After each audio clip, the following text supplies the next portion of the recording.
జయం దేహి, అమ్మ నాకు జయం కావాలి. ఎందులో జయం కావాలి? నిత్య జీవనము సమరము. జీవితం ఒక పెద్ద యుద్ధభూమి.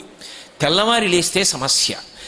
అసలు ఉత్సాహవంతుడేమని ఆలోచిస్తాడో తెలుసా? ఆవిడ అనుగ్రహం ఉన్నవాడు అంటాడు, సమస్య లేని నాడు జీవితానికి వైభవం ఎక్కడుందంటాడు.